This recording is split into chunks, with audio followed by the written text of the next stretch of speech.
Oasis Audio presents In Spotlight and Shadow by Rachel Scott Mcdaniel. Read for you by Moniqua Plante. Chapter 1. Elise.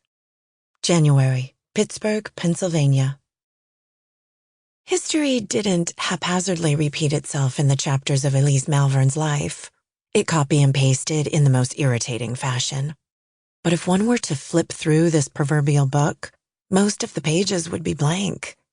Because important people, the ones who were supposed to fill her life, never showed up. Some bowed out even before day one. It was a predictable story. One that Elise wouldn't 5-star on Goodreads, wouldn't recommend to her fellow book club members, and would abandon the book for a Netflix binge. Because who would torture themselves with such a repetitive narrative? But today, she'd encountered a severe plot twist. Someone had shown up, most surprisingly.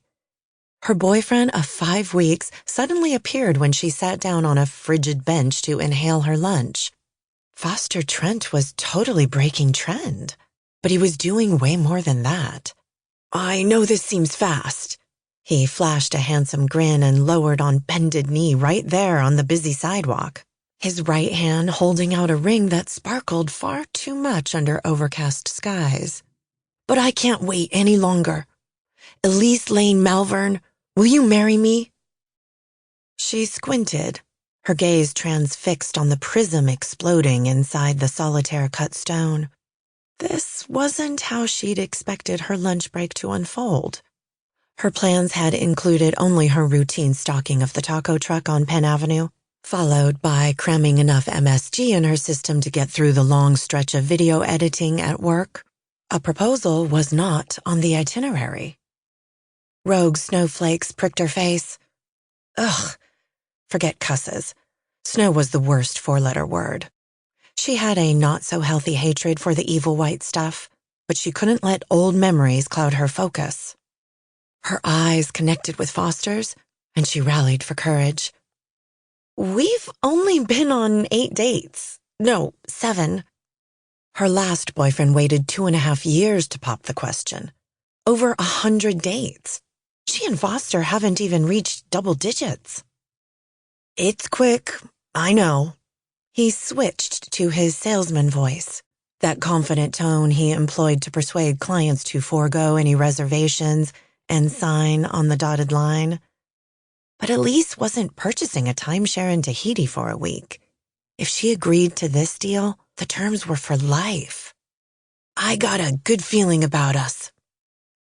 The only feeling she had was a sharp pinch in her gut, squeezing her street taco back up her esophagus. Foster Trent could be the one, but it was way too soon to tell. She'd only known him for 2 months. I need more time. Because no one second-guessed their second guesses more than her. Overthinking wasn't a pesky habit. It was her way of life. His brown eyes dimmed. I'd like an answer pretty quick. He abandoned the whole kneeling gig, grimacing at the wet spot on his jeans, and reclaimed his seat beside her. There's a job opportunity in Dallas. I'm hoping to move by the end of next month. So not only would she be getting married, she would be moving 1,000 miles away as well? She fidgeted with the wispy ends of her scarf, the same shade as her pale green eyes that no doubt betrayed her hesitation. I don't know what to say. She'd heard of relationships that began as whirlwinds and lasted the long run, but she wasn't wired for impulsivity. No. Her motherboard had a very slow processor. While the rest of the world made decisions at 5G speed, her pace was more AOL dial-up. Say yes. Come on this adventure with me. Her gaze roamed the towering skyscrapers, the jagged lines of buildings poking the gray sky. But then I'd have to leave Pittsburgh, where her only remaining family lived, where all her dreams were anchored.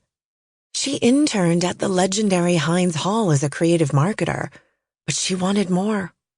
Since she was 15, it had been her hope to Sample complete. Ready to continue?